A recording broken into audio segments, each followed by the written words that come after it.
Hi friends, welcome to GVK study circle. ఈ వీడియోలో March 28, 2026కి సంబంధించి వార్తలు నిలిచిన జాతీయ, అంతర్జాతీయ, రాష్ట్రీయ అంశాల గురించి, వార్తలు నిలిచిన వ్యక్తులు, అవార్డులు, పుస్తకాలు, మరి క్రీడా సంబంధిత సమాచారం, ఒక్కొక్క అంశాన్ని వివరంగా తెలుసుకుందాం. అంతకంటే ముందుగా నిన్నటి డైలీ కరెంట్ అఫైర్స్ వీడియోలో అడిగిన ప్రశ్నకి వివరణతో కూడిన సమాధానాన్ని చూద్దాము. సో క్వశ్చన్ వచ్చేసి, ఇటీవల వార్తలు నిలిచిన ఒక ప్రతిష్టాత్మక పురస్కారం పైన అడగడం జరిగింది. సో సాహిత్య రంగంలో ప్రతిష్టాత్మక పురస్కారంగా చెప్పబడే సరస్వతి సమ్మాన్ పురస్కారం గురించి ఆల్రెడీ మన డైలీ కరెంట్ అఫైర్స్ వీడియోలో ఇన్ డీటెయిల్గా డిస్కస్ చేసిన టాపిక్ని ప్రశ్నగా ఇచ్చాను. ప్రశ్నని మరొకసారి చూడండి. సరస్వతి సమ్మాన్ 2025 పురస్కార గ్రహీత ఎవరు? ఈ పురస్కారాన్ని ఏ సంస్థ ప్రకటిస్తుంది? సో ఇక్కడ అబ్జర్వ్ చేస్తే మార్చ్ 2026లో చాలా ప్రతిష్టాత్మక పురస్కారాల గురించి మనం డైలీ కరెంట్ అఫైర్స్ వీడియోస్లో డిస్కస్ చేశాము.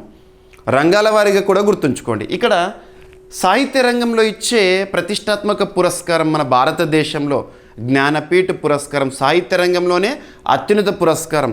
60వ జ్ఞానపీఠ పురస్కార గ్రహీతగా రీసెంట్గా ఎవరు వార్తల్లో ఉన్నారు? ఆర్ వైరముత్తు గారు, తమిళనాడు రాష్ట్రానికి సంబంధించిన తమిళ రచయిత. మరియు మార్చ్ 2026లో సాహిత్య రంగంలో మరొక ప్రతిష్టాత్మక పురస్కారాన్ని డిస్కస్ చేశాము. అదేంటంటే సాహిత్య అకాడమీ పురస్కారము. సాహిత్య అకాడమీ పురస్కారాన్ని 24 భాషల్లో ఇస్తారని చెప్పేసేసి ఆ 24 భాషల్లో పురస్కార గ్రహీతల పేర్లను, వారి రచనలను ఎక్స్ప్లెనేషన్ ఇచ్చేసేసి మన తెలుగుకి సంబంధించిన వ్యక్తి పేరు మాత్రం గుర్తుంచుకోండి అని చెప్పాను. నందిని సిద్ధారెడ్డి, అనిమేష అనే పదాన్ని గుర్తుపెట్టుకోండి. ఇకపోతే రంగాల వారీగా తీసుకున్నాం అనుకోండి, వివిధ రంగాలు ప్రపంచవ్యాప్తంగా కూడా గణిత శాస్త్రంలో ఇచ్చే ప్రతిష్టాత్మక అత్యున్నత పురస్కారంగా మనం అబెల్ పురస్కారాన్ని చూస్తాము. ఆ పురస్కారం గురించి చూసాము. అండ్ ఆర్కిటెక్చర్ రంగంలో ప్రతిష్టాత్మక పురస్కారమైన ప్రిట్జ్కర్ పురస్కారం గురించి చూసాము. అండ్ వాటర్ రిలేటెడ్గా వాటర్ కన్జర్వేషన్కి సంబంధించి ప్రపంచ ప్రతిష్టాత్మక పురస్కారమైన స్టాక్హోమ్ వాటర్ ప్రైజ్ గురించి చూసాము. ఇలా చెప్పుకుంటూ పోతే చాలా చలనచిత్ర రంగానికి సంబంధించి ప్రతిష్టాత్మకమైన ఆస్కార్ వేడుకల గురించి డిస్కస్ చేసాం. సో మార్చ్ మంత్లో చాలా ప్రతిష్టాత్మక పురస్కారాలను మనం వార్తల్లో చూసాము. ఖచ్చితంగా నేను ఏవైతే చెప్పానో వాటిపైన ఫోకస్ చేయండి. పోటీ పరీక్షలో ప్రశ్నలను ఎక్స్పెక్ట్ చేసి తీరాల్సిందే. ఇక్కడ అబ్జర్వ్ చేస్తే సరస్వతి సమ్మాన్ పురస్కారం, ఏదైనా ఒక పురస్కారం గురించి మనం వార్తల్లో చూస్తున్నప్పుడు ఆ పురస్కారానికి సంబంధించిన కొన్ని బేసిక్ డీటెయిల్స్, ఆ పురస్కారం యొక్క పేరేంటో చూడండి. ఫస్ట్ ఏ రంగంలో ఆ పురస్కారాన్ని ప్రకటించడం జరుగుతుంది, ప్రదానం చేయడం జరుగుతుంది, మరియు ఆ పురస్కారాన్ని ఏ సంవత్సరంలో ప్రారంభించడం జరిగింది, ప్రారంభం. ఆ పురస్కారాన్ని ప్రకటించే లేదా ప్రదానం చేసే సంస్థ పేరేంటి? ఓకేనా. నెక్స్ట్, ఈ సంవత్సర పురస్కార గ్రహీత ఎవరు? తనకు సంబంధించి ఏ రంగంలో చేసిన కృషి అంటున్నాను కదా, తనకు సంబంధించి ఒకవేళ సాహిత్య రంగం అనుకోండి, ఏ రచన, అటువంటి గుర్తుంచుకోవాలి. ఇక మిస్లీనియస్ పాయింట్స్ ఇక్కడ అబ్జర్వ్ చేస్తే పురస్కారం పేరు వచ్చేసేసి సరస్వతి సమ్మాన్ 2025. పూర్తిగా గుర్తుపెట్టుకోండి. 2025 సంవత్సరానికి గాను సరస్వతి సమ్మాన్ పురస్కార గ్రహీతగా 2026 మార్చి నెలలో వార్తల్లో ఉన్న వ్యక్తి గురించి మనం చూస్తున్నాం. మరి ఏ రంగంలో? సాహిత్య రంగంలో ఇచ్చే ప్రతిష్టాత్మక పురస్కారాల్లో ఇది కూడా ఒకటి, లిటరేచర్ ఫీల్డ్లో. ఇకపోతే ఈ పురస్కారాన్ని ఏ సంవత్సరంలో ప్రారంభించారు? ఇయర్ ఆఫ్ ఇన్స్టిట్యూషన్ అనేది చూడండి. ఒక పురస్కారం గురించి చూస్తున్నప్పుడు మొట్టమొదటిసారి ఆ పురస్కారాన్ని ఏ సంవత్సరంలో ప్రకటించారు? సో ఇది 1991. ఏ సంస్థ ప్రకటిస్తుంది? ఈ పురస్కారాన్ని ప్రదానం చేసే లేదా ప్రకటించే సంస్థ పేరు ఏంటంటే కేకే బిర్లా ఫౌండేషన్. మరి ఈ సంవత్సర పురస్కార గ్రహీత వచ్చేసేసి రామ్ కుమార్ ముఖోపాధ్యాయ గారు. సో ముఖోపాధ్యాయ, చటోపాధ్యాయ, బెనర్జీ, ముఖర్జీ, ఈ పేర్లు వినగానే మనకు ఒక రాష్ట్రం గుర్తొస్తుంది. ఏంటా రాష్ట్రము?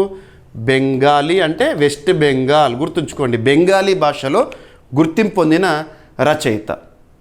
హర్ పార్బతి కథ అనే ఒక నవలకు గాను 2025 సంవత్సరానికి గాను సరస్వతి సమ్మాన్ పురస్కార గ్రహీతగా రామ్ కుమార్ ముఖోపాధ్యాయ గారు ఉన్నారు. గుర్తుపెట్టుకోండి. మరి పురస్కార గ్రహీతకి ప్రైజ్ మనీ కూడా ఉంటుంది, 15 లక్షల రూపాయలు. గుర్తుంచుకోండి. సో ఇటువంటివన్నీ కూడా మనము లింక్ చేస్తూ నేర్చుకోవాలి. ఏదైనా ఒక పురస్కారం గురించి మీకు వివరించేటప్పుడు ఈ పాయింట్స్ అన్నీ కవర్ అయ్యే విధంగా చెప్తున్నాను, ఎందుకంటే పోటీ పరీక్షల్లో వీటిపైనే క్వశ్చన్స్ అడుగుతున్నారు. ఓకేనా? సో ఇక్కడ అబ్జర్వ్ చేస్తే మరియు ఈ పురస్కారాన్ని ఎన్ని భాషల్లో ప్రకటిస్తారు, అంటే ఎన్ని భాషల్లో విశేష కృషి చేసిన రచయితలను గుర్తించి ప్రకటిస్తారు అంటారు. సో ఇక్కడ భాషలు 22 భాషలు, భారతీయ భాషలు అన్న లేదా 22 భాషలు గుర్తుంచుకోండి. ఎందుకంటే దేశంలోనే అత్యున్నత చట్టమైన మన రాజ్యాంగం, దేశంలోనే అత్యున్నత చట్టమైన మన రాజ్యాంగంలో 8వ schedule, 8th schedule, very important. 8th schedule of Indian constitution deals with official languages recognised by constitution.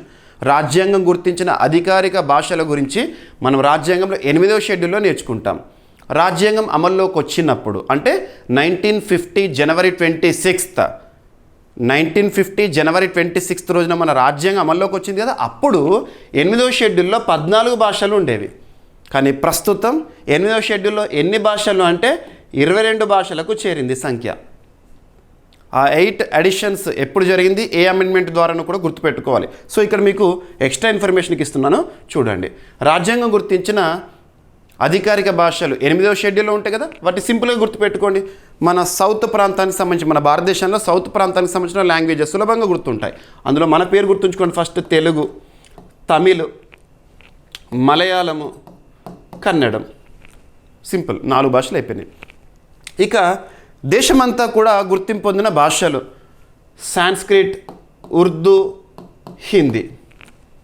7 అయిపోయినాయి కదా, ఇంకొక 7 గుర్తుంచుకోవాలి. ఆ 7 గుర్తుంచుకుంటే ఏంటంటే మొదట్లో రాజ్యాంగంలో ఉన్న, అంటే రాజ్యాంగం అమల్లోకి వచ్చినప్పుడు ఉన్న భాషల 14 పూర్తవుతుంది. అవి ఎలా గుర్తుంచుకుంటారంటే అస్సామీ, బెంగాలీ, గుజరాతీ, కాశ్మీరీ, పంజాబీ, మరాఠీ, ఒడియా. మీరు ఏదో విధంగా గుర్తుపెట్టుకోండి, కానీ గుర్తుపెట్టుకోండి అంతే. ఓకేనా? సో 14 భాషలు. ఈ 14 భాషల యొక్క ప్రత్యేకత ఏంటి?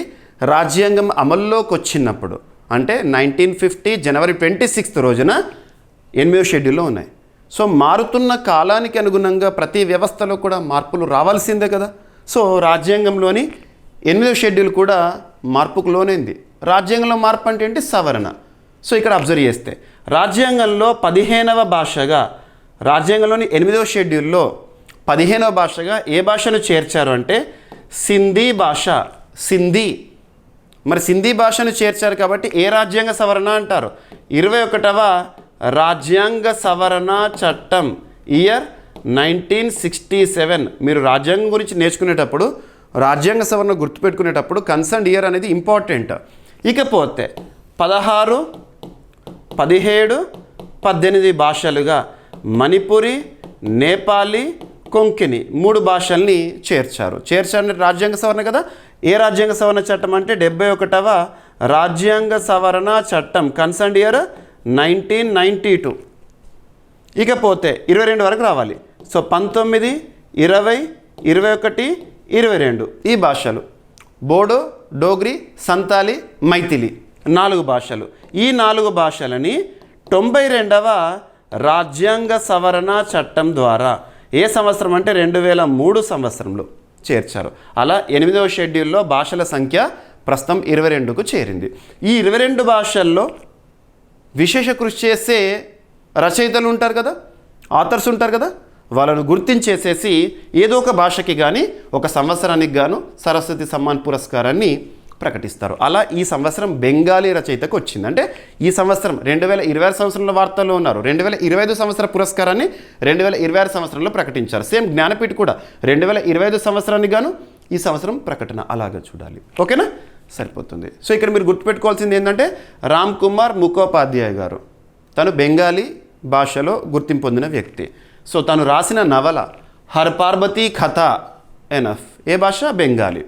మరి పురస్కార ప్రకటన సమయంలో కేకే బిర్లా ఫౌండేషన్ ఏం కన్సిడర్ చేస్తుందంటే లాస్ట్ 10 ఇయర్స్గా అందుబాటులో ఉన్న నవలలు ఏవైతే ఉంటాయో విశేష గుర్తింపు పొందిన నవలలను అధ్యయనం చేసి ఫైనల్ లిస్ట్ ఇస్తారు. అలా ఉంటుంది. ఓకేనా?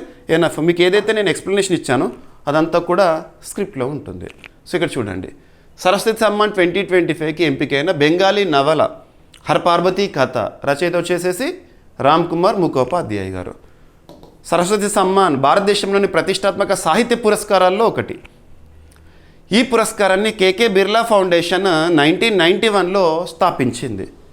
భారతీయ పౌరుడు రచించిన ఏ భారతీయ భాషలోనైనా కూడా ఉన్న ఉత్తమ సాహిత్య కృతికి ఈ అవార్డుని ప్రదానం చేయడం జరుగుతుంది. అర్హత గత 10 సంవత్సరాల లోపు ప్రచురితమైన కృతులు మాత్రమే పరిగణలోకి తీసుకుంటారు. సో పురస్కార గ్రహీతకిచ్చే ప్రత్యేకతలు ఏంటంటే 15 లక్షల రూపాయల నగదు, ప్రశంసా పత్రము, ఫలకము. ఓకేనా? సో మనీ ప్రైజ్ ఉంటుంది, సటేషన్ ఉంటుంది, మరి ప్లేక్ ఉంటుంది. భారతదేశంలోని అత్యున్నత సాహిత్య పురస్కారాల్లో ఒకటిగా దీన్ని పరిగణించడం జరుగుతుంది. Right. So KK Birla Foundation ఏ సంవత్సరంలో స్థాపన, ప్రధాన కార్యాలయం వచ్చేసేసి న్యూఢిల్లీ. ఓకేనా? సాహిత్యం, విద్య, సాంస్కృతిక వారసత్వ ప్రోత్సాహానికి కృషి చేస్తుంది. ఓకేనా? ఇక ఇతర సాహిత్య పురస్కారాల గురించి కూడా ఇక్కడ మీకు ఇండికేటివ్గా మెన్షన్ చేశాను. ఓకేనా? ఫైన్. సో వార్తలు నిలుస్తున్న పురస్కారాలు ఏవైతే ఉంటాయో వాటి గురించి కొంత ప్రత్యేక శ్రద్ధను చూపండి. పోటీ పరీక్షల్లో అవార్డ్స్ అండ్ హానర్స్ నుండి అట్లీస్ట్ 2 to 3 క్వశ్చన్స్ వస్తాయి. అది ఏ పోటీ పరీక్ష అయినా, ఏ స్థాయి పోటీ పరీక్ష అయినా. ఇక ఈరోజు మార్చ్ 28, 2026 రోజున మీరు అన్ని వార్తాపత్రికల్లో చూసుంటారు. సో సాహిత్య రంగానికి సంబంధించి క్రిటిక్స్ రిలేటెడ్గా ఒక అవార్డు అనేది న్యూస్లో ఉంది. సో ఇందులో పురస్కార గ్రహీతలు వాస్తవానికి 3 పేర్లు ఉన్నాయి. అందులో ఒక్కరి పేరైతే మీరు ఖచ్చితంగా గుర్తుంచుకోండి. ఆ ఒక్కరు ఏంటంటే మన భారతదేశానికి చెందిన వ్యక్తి అరుంధతి రాయ్ గారు. మదర్ మేరీ కమ్స్ టు మీ అనే ఒక పుస్తకం గురించి మీకు నేను లాస్ట్ 2 months బ్యాక్ డిస్కస్ చేశాను. మదర్ మేరీ కమ్స్ టు మీ ఎవరి ఆత్మకథ? అరుంధతి రాయ్ గారి ఆత్మకథ. వివాదాస్పదమైంది. ఆ పుస్తకం యొక్క కవర్ పేజీ పైన అరుంధతి రాయ్ గారు స్మోకింగ్ చేస్తున్నట్టుగా ఫోటో ఉంటుంది. సో దాన్ని చాలామంది ఖండించారు. ఈ పుస్తకం ద్వారా సమాజానికి ఎలాంటి సందేశం ఇవ్వాలనుకుంటున్నారు అని చెప్పేసి. సో చివరికి సుప్రీంకోర్టు వరకు కూడా వెళ్ళింది కేసు.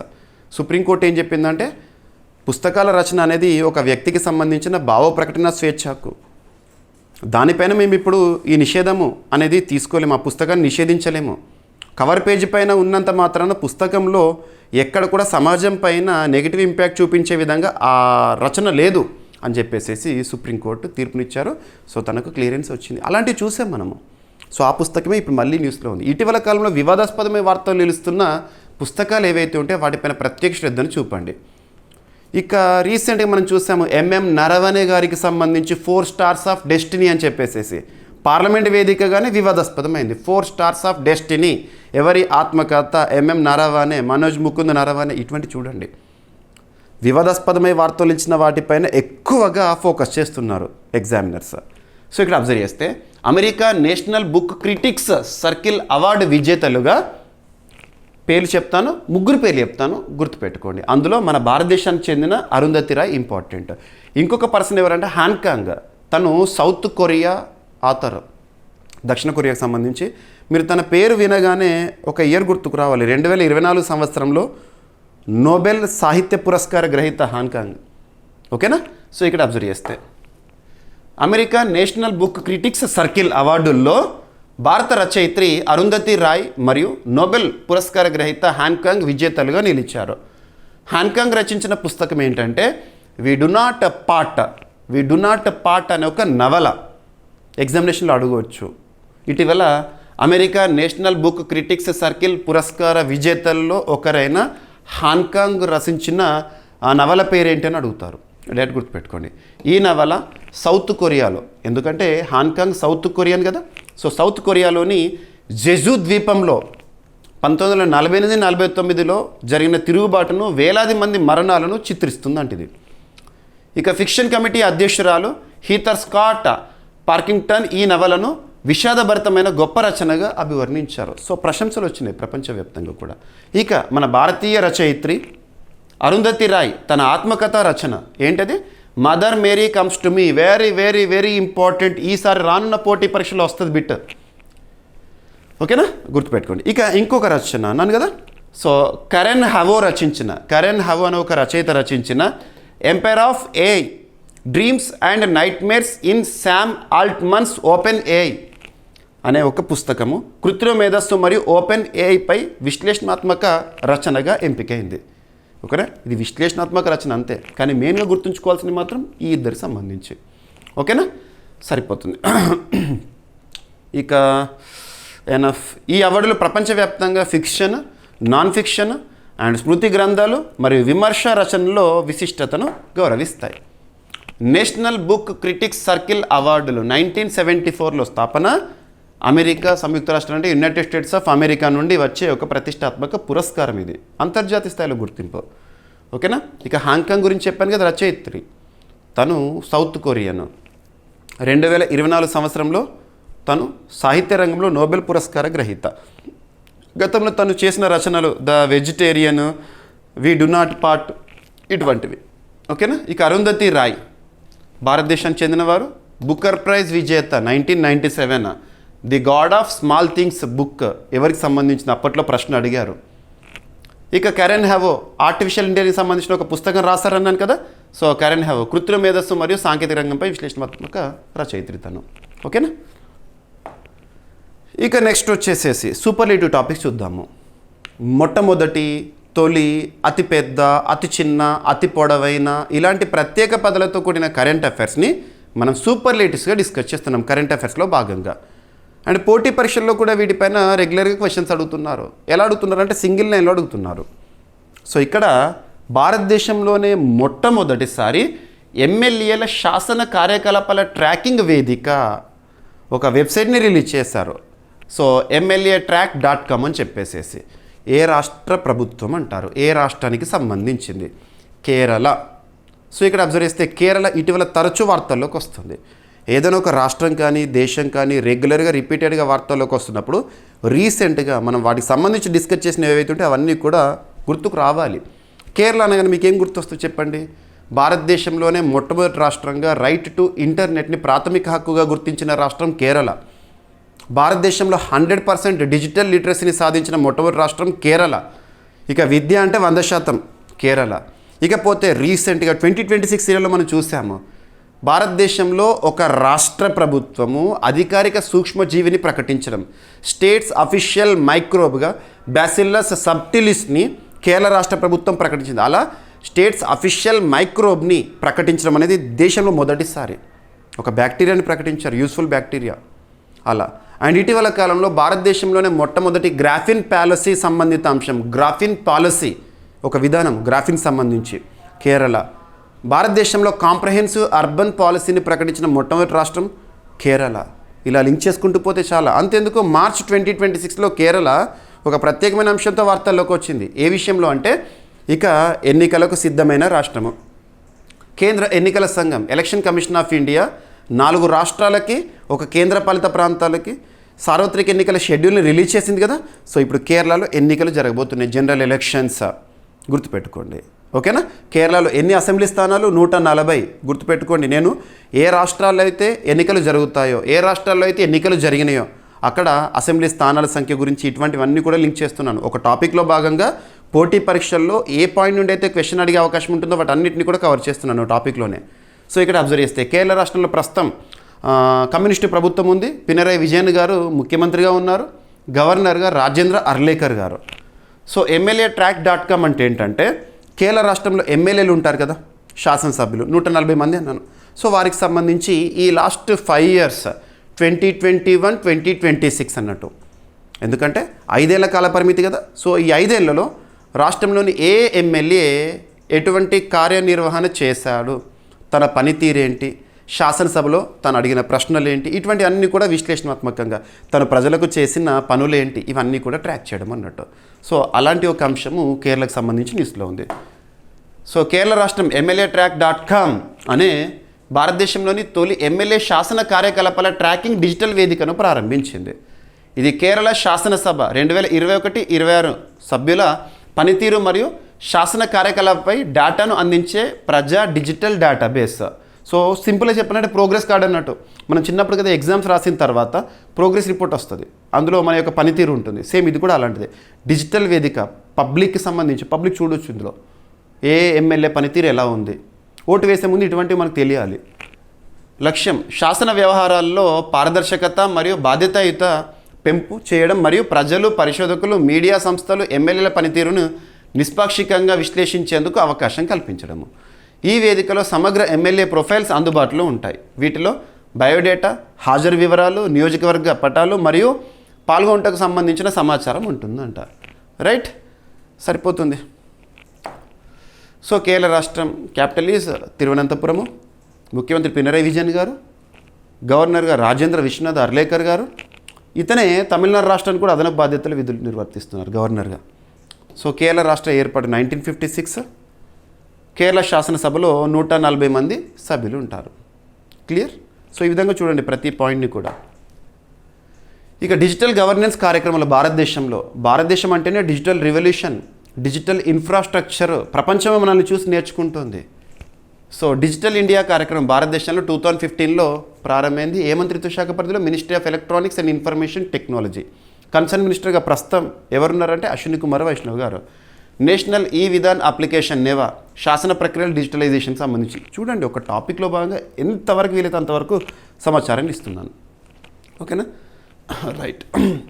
ఇక రాజ్యాంగ ప్రక్రియలో ఆర్టికల్స్ లింక్ చేయాలంటే ఆర్టికల్ 168 రాష్ట్ర శాసనసభల ఏర్పాటు గురించి మరియు ఆర్టికల్ 208 రాష్ట్ర శాసనసభల విధి విధానాల గురించి తెలుపుతుంది.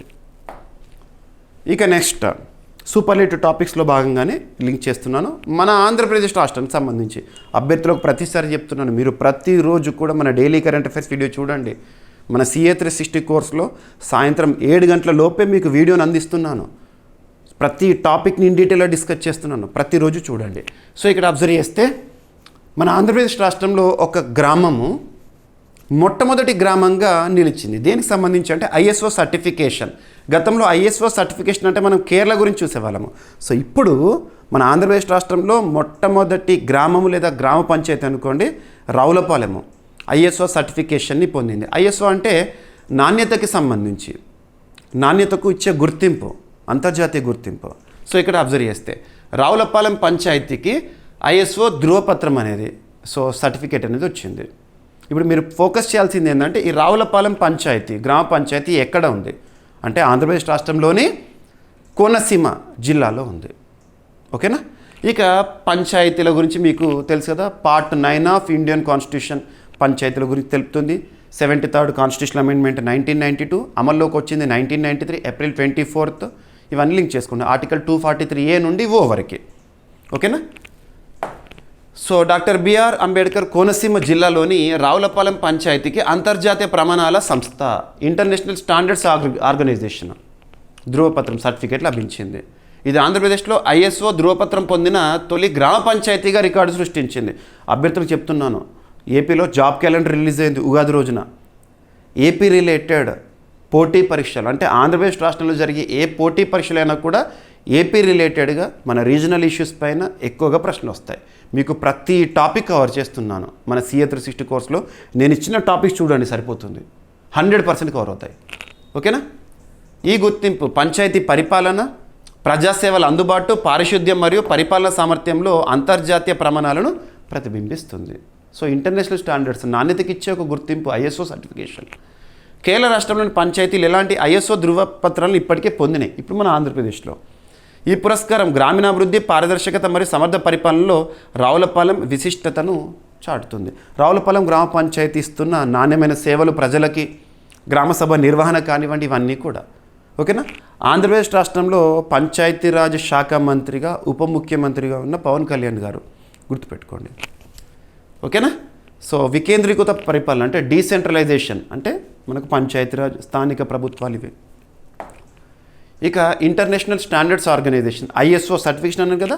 సో ISO సంస్థ 1947లో స్థాపన, ప్రధాన కార్యాలయం జెనీవా, స్విట్జర్లాండ్. నాణ్యత, భద్రత, సామర్థ్యానికి సంబంధించిన అంతర్జాతీయ ప్రమాణాలను రూపొందించే సంస్థ. పంచాయతీరాజ్ వ్యవస్థ గురించి బేసిక్ పాయింట్స్. ఓకేనా? ఇక డాక్టర్ బిఆర్ అంబేద్కర్ కోనసీమ జిల్లా రాష్ట్రంలో జిల్లాల పునర్వ్యవస్థీకరణ గత ప్రభుత్వం చేసింది. వైఎస్ఆర్ గవర్నమెంట్ 2022లో కోనసీమ డిస్టిక్ ఏర్పాటు. డాక్టర్ బిఆర్ అంబేద్కర్ కోనసీమ జిల్లా. ఓకేనా? గోదావరి డెల్టా ప్రాంతంలో ఉన్న సస్యశ్యామల వ్యవసాయ జిల్లా ఇది. మొత్తం కూడా గ్రీన్ కవర్ కనబడుతుంది మనకి. ఓకేనా? ప్రస్తుతం భారతదేశంలో పంచాయతీరాజ్ శాఖ మంత్రి, కేంద్ర మంత్రిగా ఎవరు విధులు నిర్వర్తిస్తున్నారంటే లలన్ సింగ్ గారు లేదా రాజీవ్ రంజన్ సింగ్ గారు. ఫైన్. ఇక నెక్స్ట్ మరొక రాష్ట్రం మన తెలుగు రాష్ట్రం తెలంగాణ. సో తెలంగాణ మరియు ఏపీ రెండు రాష్ట్రాలకు సంబంధించి పోటీ పరీక్షలకు ప్రిపేర్ అవుతున్న అభ్యర్థులకు నేను మ్యాక్సిమం ఇన్ఫర్మేషన్ ఇస్తున్నాను. మన కరెంట్ అఫైర్స్ చూస్తే జాతీయ స్థాయిలో ఏ పోటీ పరీక్ష అయినా, ఏ స్థాయి పోటీ పరీక్ష అయినా, రాష్ట్ర స్థాయిలో ముఖ్యంగా తెలంగాణ ఆంధ్రప్రదేశ్ రాష్ట్ర స్థాయి అభ్యర్థులకు కంప్లీట్గా రీజనల్ ఇష్యూస్ని 100% కవర్ చేస్తున్నాను. సో ఇప్పుడు తెలంగాణకు సంబంధించి సో ఆమ్రాబాద్ టైగర్ రిజర్వ్ అనేది న్యూస్లో ఉంది. ఆమ్రాబాద్ టైగర్ రిజర్వ్ అనగానే మనకు నాగర్ కర్నూలు, నల్గొండ ఈ బార్డర్ ఏరియాలో అక్కడ ఎక్కువగా చెంచు ట్రైబ్ వారు నివసిస్తారు. మీకు ట్రైబ్స్ నివసించే ప్రాంతాలు ఇంపార్టెంట్, ఓకేనా. మరి అక్కడి నుండి ఈ ట్రైబల్ పీపుల్ ఎవరైతే ఉంటారో గిరిజనులను స్థానభ్రంశం అంటే తరలించడం అనేది న్యూస్లో ఉంది. అలా ఆమ్రాబాద్ టైగర్ రిజర్వ్ అనేది జాతీయ అంశంగా వార్తల్లోకి వచ్చింది, ఓకేనా. సో భారతదేశంలో ప్రాజెక్ట్ టైగర్ 1973 గుర్తుపెట్టుకోండి, ఓకేనా. ఇక టైగర్ రిజర్వ్ల గురించి national tiger conservation authority 2005 link చేసుకోండి, చాలాసార్లు చెప్పాను. ఆమ్రాబాద్ టైగర్ రిజర్వ్ నుండి గిరిజన కుటుంబాల పునరావాసము, రీహాబిలిటేషన్, ఓకేనా. సో ఈ ఆమ్రాబాద్ ఎక్కడ ఉంది చూడండి. సో తెలంగాణ ప్రభుత్వం ఆమ్రాబాద్ టైగర్ రిజర్వ్ నుండి గిరిజన కుటుంబాల పునరావాసం మరియు పునరావాస కార్యక్రమాన్ని ప్రారంభించింది. లక్ష్యం ఏంటంటే గిరిజన అభివృద్ధి మరియు వన్యప్రాణి సంరక్షణ మధ్య సమతుల్యత సాధించడము. ఆమ్రాబాద్ టైగర్ రిజర్వ్ తెలంగాణలోని నల్లమల కొండలు, ఈస్టర్న్ ఘాట్స్ ప్రాంతంలో ఉంది. 2014 రాష్ట్ర విభజనకు ముందు నాగార్జున సాగర్, శ్రీశైలం టైగర్ రిజర్వ్లో భాగం ఇది, ఓకేనా. సరిపోతుంది. టైగర్స్తో పాటు జీవ వైవిధ్యాన్ని అక్కడ మనం చూడొచ్చు. ఆమ్రాబాద్ టైగర్ రిజర్వ్ 2014లో టైగర్ రిజర్వ్గా ప్రకటించబడింది. ప్రస్తుతం భారతదేశంలో ఉన్న టైగర్ రిజర్వ్ 58లో ఇదొకటి, ఓకేనా. Right, NF. ప్రస్తుతం భారతదేశం ministry of environment, forest, climate change concern మినిస్టర్గా భూపేంద్ర యాదవ్ గారు ఉన్నారు. సో వన్యప్రాణి సంరక్షణ చట్టం. సో చెంచు తెగ ఇంతకుముందు చెప్పిన కదా, ఆమ్రాబాద్ టైగర్ రిజర్వ్ ఆ పరిసర ప్రాంతాల్లో ఉండే గిరిజన తెగ చెంచు తెగ. అదే మనము కవ్వాల్ ఈ ప్రాంతంకి వచ్చినాం అనుకోండి, గోండులు ఉంటారు, గుర్తుపెట్టుకోండి, ఓకేనా. అండ్ ఇంకొకటి ఏంటంటే ట్రైబ్, తెగ. సో ట్రైబ్ లేదా తెగ అనే నిర్వచనం, ట్రైబ్ డెఫినేషన్ లేదా తెగ నిర్వచనాన్ని దేశంలోనే అత్యున్నత చట్టమైన రాజ్యాంగంలో ఆర్టికల్ 366 క్లాస్ 25లో మనం చూస్తాము. అండ్ ఆర్టికల్ 342 ఆధారంగా ఒక సమూహాన్ని తెగగా గుర్తించడం అనేది ఉంటుంది, ఓకేనా. రైట్. చెంచు తెగ PVTG, particularly vulnerable tribal groups, భారతదేశంలో 75 ఉంటాయి, అందులో ఇదొకటి, ఓకేనా. రైట్. ఇక నెక్స్ట్ భారతదేశం యొక్క వృద్ధి రేటుని ఏ అంతర్జాతీయ సంస్థ, ప్రముఖ సంస్థ, మరి మన భారతదేశానికి సంబంధించి ఏ ప్రముఖ సంస్థలు ఏ విధంగా అంచనా వేస్తున్నాయి? దీనిపైన పోటీ పరీక్షలో ఖచ్చితంగా ప్రశ్నలను ఎక్స్పెక్ట్ చేసి తీరాల్సిందే. ప్రస్తుతం మనం చూస్తున్న ప్రపంచంలో అనిశ్చిత పరిస్థితులు, వెస్టర్న్ ఏషియా లేదా అశాంతికి అడ్డగా మారింది పశ్చిమాసియా. ఆ పరిస్థితులు ప్రపంచంపై ప్రభావాన్ని చూపిస్తున్నాయి. మరియు రష్యా యుక్రెయిన్ సంక్షోభ పరిస్థితులు, ప్రపంచంలో చాలా ప్రాంతాల్లో కూడా అల్లకల్లోల పరిస్థితులు ఉన్నాయి. ఎవరో అనుకుంటారు చాలామంది యుద్ధం అంటే ఆ రెండు దేశాలకు మాత్రమే సంబంధించింది అనుకునే అపోహ నుండి బయటికి రండి. యుద్ధం సంభవించిందంటే ఆ రెండు దేశాలు మాత్రమే ప్రభావితం అవ్వవు. దాని ఇంపాక్ట్, కాన్సిక్వెన్స్ అనేది ప్రపంచ దేశాలు కూడా ఎదుర్కొంటాయి. కొద్దో గొప్ప ఖచ్చితంగా కొన్ని దేశాలు ఎక్కువగా ఎదుర్కొంటాయి, కొన్ని దేశాలు తక్కువగా ఎదుర్కొంటాయి. మరి ఇప్పుడు ప్రపంచంలో అనిశ్చిత పరిస్థితుల్లో మన భారతదేశం యొక్క వృద్ధి రేటుని organisation for economic cooperation and development, OECD అనే సంస్థ, ఈ సంస్థ యొక్క ప్రధాన కేంద్రము ఎక్కడ ఉందంటే ప్యారిస్, ఫ్రాన్స్. ఆ సంస్థ రానున్న ఆర్థిక సంవత్సరం ఎకానమీలో మనము ఏప్రిల్ 1 నుండి మార్చ్ 31 వరకు చూస్తాము. రానున్న ఆర్థిక సంవత్సరం అంటే 2026 ఏప్రిల్ 1 నుండి 2027 మార్చి 31 వరకు ఏ విధంగా అంచనా వేస్తుందట అంటే 6.1%గా అంచనా వేస్తుందంట. గతంలో వేసిన అంచనా కంటే కొంత తగ్గించి చూపించారు. పరిస్థితి చూస్తున్నాం కదా, ప్రపంచంలో ఉన్న పరిస్థితులు భారతదేశంపై ప్రభావము. ఇక ఏ దేశం యొక్క వృద్ధి రేట్నైనా కూడా జీడిపిలో చూస్తాం, gross domestic product. It is the final value of all the goods and services that are produced within the boundaries of the particular country for the given financial year. ఒక ఆర్థిక సంవత్సర కాలంలో ఒక దేశ సరిహద్దు లోపల ఉత్పత్తి అయ్యే అంతిమ వస్తు సేవల విలువనే ఆ దేశ జీడిపిగా చూస్తాము. మరి ఎందుకు పర్సెంటేజ్ చూస్తామంటే కంపారిటివ్ స్టడీ చేస్తాం కాబట్టి గతంతో పోలిస్తే ఈ విధంగా ఎలా ఉంది అని. ఒకవేళ బేస్ ఇయర్ ఆధారంగా చూస్తున్నాం అనుకోండి, జీడిపిని గణించడం అనుకోండి, అది రియల్ జీడిపి. లేదు ప్రస్తుత ధరలో జీడిపిని చూసినాం అనుకోండి, అది నామినల్ జీడిపి. బేస్ ఇయర్ మార్పు గురించి కూడా చూసాము జీడిపికి సంబంధించి 2011-12 ఉండే, ఇప్పుడు 2022-2023. అలా జీడిపి సిరీస్లో 9వది ప్రస్తుతం అమల్లో ఉంది. ఇవన్నీ లింక్ అవ్వాలి. కరెంట్ అఫైర్స్తో లింక్ చేయగలగాలి, కరెంట్ అఫైర్స్ని సబ్జెక్ట్తో లింక్ చేయగలగాలి, కరెంట్ అఫైర్స్ని స్టాటిక్ పాయింట్స్తో లింక్ చేయగలగాలి. అలా అయితే కరెంట్ అఫైర్స్ కోణంలో 100% సాధించడంతో పాటు జనరల్ స్టడీస్లో మ్యాక్సిమం స్కోర్ చేయగలుగుతాం. ఇది ఫ్యాక్ట్. ఓకేనా? సో ఇక్కడ అబ్జర్వ్ చేస్తే organisation for economic cooperation and development OECD నివేదిక ప్రకారం 2026-27 ఆర్థిక సంవత్సరంలో భారత ఆర్థిక వృద్ధి, భారతదేశ జీడిపి 6.1% అంచనా వేయబడిందంట.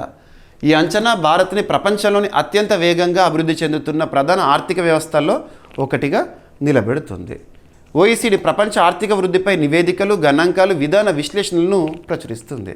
సో OECD అనే సంస్థ ఏదైనా ఒక అంతర్జాతీయ సంస్థ గురించి కానీ, ఒక కూటమి గురించి కానీ మీకు కరెంట్ అఫైర్స్లో భాగంగా చెప్తున్నప్పుడు దానికి సంబంధించిన బేసిక్ డీటెయిల్స్ ఇస్తున్నాను. సంస్థ స్థాపన ఎప్పుడు, ప్రధాన కేంద్రం ఏంటి, ఇతర అంశాలు. OECD 14th December 1960లో స్థాపక దేశాలు వచ్చేసి 18 యూరోపియన్ దేశాలు, యునైటెడ్ స్టేట్స్ మరియు కెనడా. ప్రస్తుతం సభ్య దేశాలు 38 OECDలో. ఓకేనా?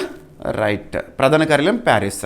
భారత్ OECD సభ్య దేశం కాకపోయినా 2007 నుండి OECD కీ పార్ట్నర్గా ఉంది. రైట్. కీ పార్ట్నర్ అంటే భాగస్వామ్య దేశాలు. OECD భాగస్వామ్య దేశాలు ఏంటి గుర్తుపెట్టుకోండి. ఇక OECD అంతర్జాతీయ స్థాయిలో కొన్ని రిపోర్ట్స్ని కూడా రిలీజ్ చేస్తూ ఉంటుంది.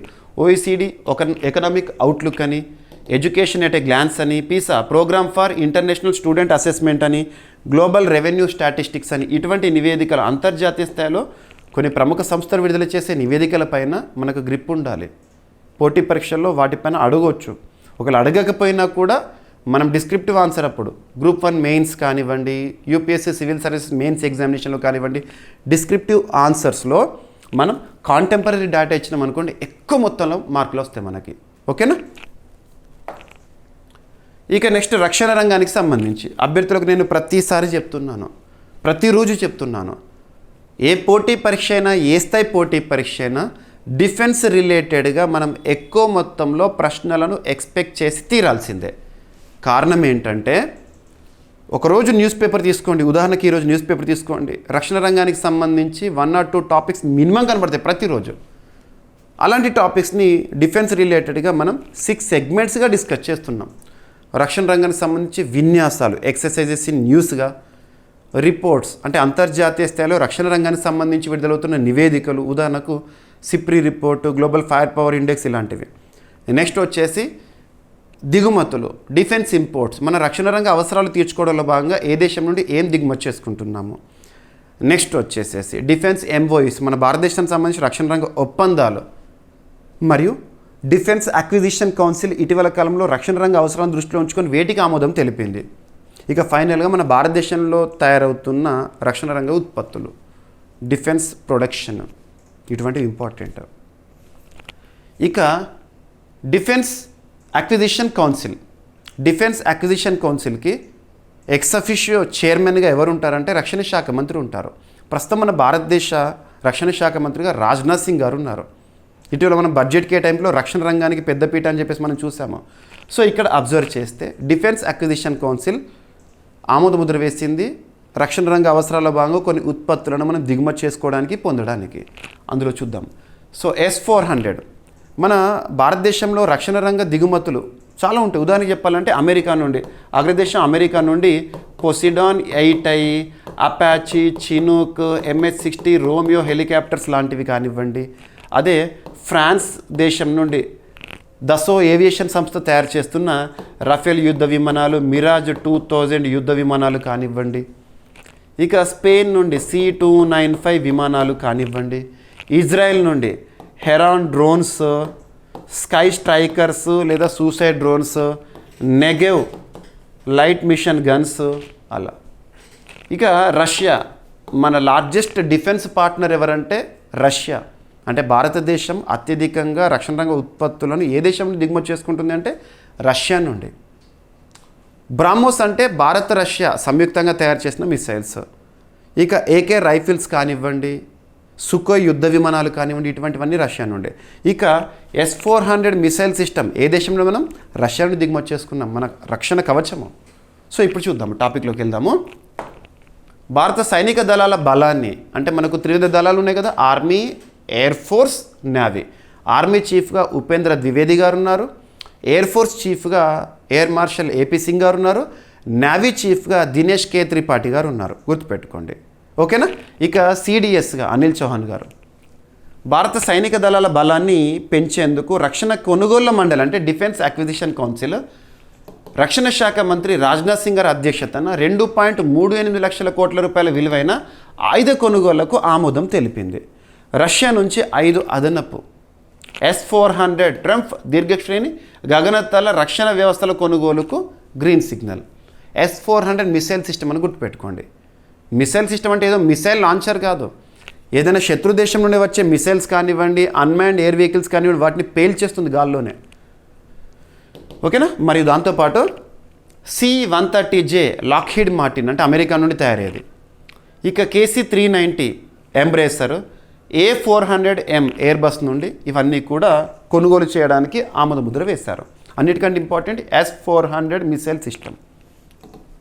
భారత వాయుసేనకు సంబంధించిన ఆమోదాలు ఏంటంటే remotely pilot strike air craft కొనుగోలు కోసం అంట, సుఖోయ్ 30 MKI ఏరో ఇంజన్ ఓవర్హాల్ కోసం, అండ్ గగనతల రక్షణ వ్యవస్థల కోసం. ఇక ఇండియన్ ఆర్మీ కోసం ఇవన్నీ గుర్తుంచుకోవాల్సిన అవసరం లేదు.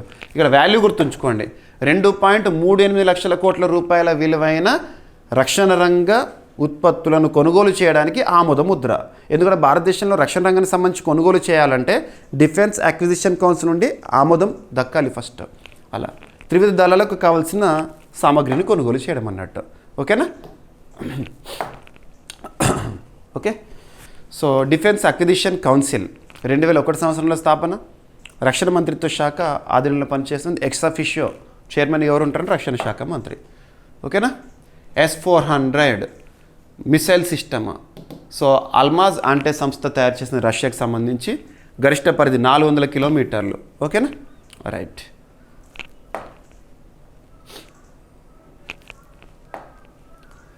ఇక నెక్స్ట్ అంతర్జాతీయ అంశాలను కనుక మనం పరిశీలిస్తే అమెరికా ప్రభుత్వం తీసుకున్న కీలక నిర్ణయం. అమెరికా దేశ చరిత్రలోనే మొట్టమొదటిసారి వాళ్ళ లీగల్ టెండర్ ఉంటుంది కదా. లీగల్ టెండర్ అంటే కరెన్సీ నోట్లు. కరెన్సీ నోట్లను మనం పర్టికులర్ టర్మ్ వాడాలి అంటే లీగల్ టెండర్. ఓకే. వాళ్ళ కరెన్సీ నోట్ల పైన అధ్యక్షుడి సంతకంతో రిలీజ్ చేస్తారంట. అలా అమెరికా దేశ చరిత్రలో మొట్టమొదటిసారి అమెరికా అధ్యక్షుడు డొనాల్డ్ ట్రంప్ సంతకంతో కరెన్సీ నోట్ల విడుదల అనేది అతి త్వరలో చూడబోతున్నాం. ఈ నిర్ణయం న్యూస్లో ఉంది. ఓకేనా. సో అధ్యక్షుడు డొనాల్డ్ ట్రంప్ సంతకంతో America dollar notes, America currencies dollar, America అధ్యక్షుడు డొనాల్డ్ ట్రంప్ సంతకంతో డాలర్ నోట్లు విడుదల చేయనున్నట్లు ప్రకటించారు. ఈ విషయాన్ని అమెరికా ట్రెజరీ సెక్రటరీ గారు రీసెంట్గా వెల్లడించారు. పదవిలో ఉన్న అధ్యక్షుడి సంతకంతో, సో ప్రస్తుతం యాక్టివ్ పదవిలో ఉన్న అధ్యక్షుడి సంతకంతో కరెన్సీ నోట్లు ముద్రించడం అమెరికా దేశ చరిత్రలో ఇదే తొలిసారి అంట. కొత్త నోట్లపై డొనాల్డ్ ట్రంప్ సంతకం, ట్రెజరీ సెక్రటరీ సంతకం కూడా ఉంటుందంట. మొదటగా $100 నోటును జూన్ 2026లో విడుదల చేయనున్నారంట. వచ్చేస్తుంది. ఓకేనా. ఈ నిర్ణయం అమెరికా 250వ స్వాతంత్ర దినోత్సవం సందర్భంగా తీసుకున్నారు. దేశ చారిత్రక విజయాలను స్మరించుకునే భాగంగా ఈ చర్య చేపట్టారు. ఓకేనా. 1861 నుండి అమెరికా కరెన్సీ నోట్లపై ట్రెజరర్ మరియు ట్రెజరీ సెక్రటరీ సంతకాలు మాత్రమే ఉంటున్నాయి. అదనంగా జూలై 4, 2026న 24 క్యారెట్ల బంగారు నాణెంను ట్రంప్ చిత్రంతో విడుదల చేయనున్నారంట. సో ట్రంప్కి గుర్తింపు సింపుల్గా తనకు తానే ఇస్తున్న గుర్తింపు. ఓకేనా. అమెరికాకి సంబంధించి Washington DC is the capital, currency dollar, ప్రస్తుతం అధ్యక్షుడిగా డొనాల్డ్ ట్రంప్. అమెరికా స్వాతంత్ర దినోత్సవం 1776 జూలై 4. ఓకేనా. ఇక నెక్స్ట్ ఒక అవగాహన కార్యక్రమం. అభ్యర్థులకు నేను ప్రతిసారి చెప్తున్నాను, వార్తల్లో నిలుస్తున్న పథకాలు, పాలసీలు, క్యాంపెయిన్స్, పోర్టల్స్, డిజిటల్ ప్లాట్ఫామ్స్ ఇవన్నీ ఇంపార్టెంటే. లాస్ట్ 6 months 1 yearలో ప్రారంభించబడినవి ఇంపార్టెంటే. వాటితో పాటు ఎప్పుడో ప్రారంభించబడిన పథకాలు, పాలసీస్, పోర్టల్స్ కూడా ఇప్పుడేమైనా మార్పులు చేర్పులతో వచ్చినాయి అనుకోండి, వార్తలు ఇచ్చినాయి అనుకోండి, ఏదైనా మైల్ స్టోన్తో న్యూస్లో ఉందనుకోండి, వాటిపైన కూడా ఎక్కువగా ఫోకస్ చేయండి. వార్తల్లో ఉంది కాబట్టి ఎగ్జామినర్ దానిపైన ఫోకస్ చేసి ప్రశ్న అడగవచ్చు. ఇక్కడ నషాముక్త విద్యాలయ కార్యక్రమం అనేది రీసెంట్గా ప్రారంభమైంది. నషాముక్త భారత్ దేనికి సంబంధించి చెప్పండి? భారతదేశంలో ఈ మాదక ద్రవ్యాలు డ్రగ్స్ ఉంటాయి కదా, వాటి నుండి యువతను దూరం చేయడం కోసము ఒక మంచి చర్యగా ప్రారంభించబడింది. Ministry of social justice and empowerment పరిధిలో అమలయ్యే కార్యక్రమాన్ని ప్రతిసారి చూస్తాము. ఇప్పుడు నషాముక్త విద్యాలయ కార్యక్రమం మినిస్ట్రీ ఆఫ్ ఎడ్యుకేషన్ వారు, కేంద్ర విద్యాశాఖ మంత్రిగా ప్రస్తుతం ఎవరు విధులు నిర్వర్తిస్తున్నారు? ధర్మేంద్ర ప్రధాన్ గారు. దీని గురించి రీసెంట్గా మాట్లాడారు, చూద్దాం. విద్యా మంత్రిత్వ శాఖ, సో ధర్మేంద్ర ప్రధాన్ గారు పాఠశాలల్లో మత్తు పదార్థాల వినియోగాన్ని నిర్మూలించేందుకు నషాముక్త విద్యాలయ కార్యక్రమం కోసం సమగ్ర 3 ఏళ్ల కార్యాచరణ ప్రణాళికను విడుదల చేసింది. 3 years యాక్షన్ ప్లాన్. ఏ శాఖ? విద్యాశాఖ. పాఠశాలల్లో కదా ఇది. సో నషాముక్త విద్యాలయ కార్యక్రమం నషాముక్త భారత్ అభియాన్ కింద అమలు చేయబడుతున్న ప్రత్యేక కార్యక్రమం. ఇక్కడ స్కూల్ పిల్లల కోసము విద్యా సంస్థలను మత్తు వ్యసన నిరోధానికి ప్రధాన రక్షణ కవచాలుగా మార్చడం అనేది ఉద్దేశం అంట. యువతలో పెరుగుతున్న మత్తు పదార్థాల వినియోగాన్ని తగ్గించాలి, అవగాహన కార్యక్రమాలు నిర్వహిస్తారు, ప్రవర్తన మార్పు మరియు ముందస్తు జోక్యాన్ని ప్రోత్సహించడం, పాఠశాల స్థాయిలో నిరంతర అవగాహన కార్యక్రమాలను నిర్వహించడం అనేది ఈ కార్యక్రమంలో ఇంపార్టెంట్. ఓకేనా? రైట్. పాఠ్యాంశాలు మరియు సహపాఠ్య కార్యక్రమాల్లో మత్తు వ్యసన నిరోధన అవగాహన గురించి చెప్తారు. ఉపాధ్యాయులు, కౌన్సిలర్స్ పాఠశాల నిర్వాహకులకు ప్రత్యేక శిక్షణ ఇస్తారంట. విద్యార్థులు, తల్లిదండ్రులు మరియు సమాజ భాగస్వామ్యంతో అవగాహన కార్యక్రమాలు నిర్వహిస్తారు. ఓకేనా? సో సహ విద్యార్థుల ఆధ్వర్యంలో ప్రచార కార్యక్రమాలు మరియు కౌన్సిలింగ్ సేవలు, ఆరోగ్య, సామాజిక న్యాయం మరియు చట్ట అమలు సంస్థలతో సమన్వయము. ఓకేనా? సో నషాముక్త భారత్ అభియాన్ 2020లో ప్రారంభమైంది. ఏ మంత్రిత్వ శాఖ పరిధిలో ఏదైనా ఒక ఇనిషియేటివ్ వచ్చిందంటే ఏ మంత్రిత్వ శాఖ పరిధిలో చూడాలి? Ministry of social justice and empowerment. ఓకేనా? ప్రస్తుతం ఈ శాఖకి కన్సర్న్ మినిస్టర్గా వీరేంద్ర కుమార్ గారు ఉన్నారు. ఓకేనా? రైట్. ఇక జాతీయ విద్యా విధానం, నేషనల్ ఎడ్యుకేషన్ పాలసీ. ఎందుకంటే విద్యాలయాల్లోనే కదా ఈ కార్యక్రమం, నషాముక్త విద్యాలయ కార్యక్రమం. సో నేషనల్ ఎడ్యుకేషన్ పాలసీ 2020 ఎప్పుడు అమల్లోకి వచ్చింది? 2020 జూలై 29. గుర్తుంచుకోండి, ఎగ్జామ్లో అడుగుతారు. ఓకేనా? రైట్. ఇక ఆర్టికల్ 47 మీరు లింక్ చేసుకోవచ్చు. రాజ్యాంగంలో భాగంగా మత్తు పదార్థాల వినియోగ నియంత్రణలో బాధ్యత రాజ్యం యొక్క బాధ్యత. ఓకేనా? ఇక సస్టైనబుల్ డెవలప్మెంట్ గోల్స్, ప్రపంచంలోని ప్రతి దేశం కూడా 2015 సంవత్సరం నుండి 2030 సంవత్సరం వరకు సాధించాల్సిన లక్ష్యాలు 17 ఉంటాయి కదా, ఆ 17 గోల్స్లో ఈ టాపిక్కి మనం ఏమేమి లింక్ చేసుకోవచ్చు అంటే goal number 3 good health and well being, goal number 4 quality education, goal number 16 peace, justice and strong institutions. ఇలా లింక్ చేసుకోండి. నేను ఏదైనా ఒక టాపిక్ని చెప్తున్నప్పుడు ఆ టాపిక్కి లింక్ చేస్తూ ఆర్టికల్స్ని చెప్తున్నాను, చట్టాలను చెప్తున్నాను, సస్టైనబుల్ డెవలప్మెంట్ గోల్స్ని చెప్తున్నాను. ఈ విధంగా చదివితే మనకి ఈ ఒక్క బిట్ కూడా జనరల్ స్టడీస్లో కూడా మనం మ్యాక్సిమం స్కోర్ చేయగలుగుతాము.